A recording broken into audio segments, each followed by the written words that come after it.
So I found the filter slash strainer for the 2007 to 2012 Nissan Sentra fuel pump. And I call it a strainer because it's not like your typical fuel filter. I've already taken my fuel pump apart, obviously. There's going to be a clip here on one of these rods that you're going to have to pop off to take out these from both of these guides here.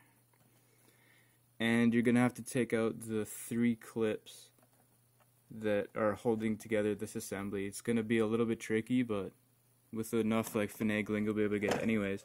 So once you got this taken out, it's right on the bottom, and it's pretty simple to take off. All you gotta do is pull on it on the bottom and it just pops right off like that, and that's what it looks like. And that's it.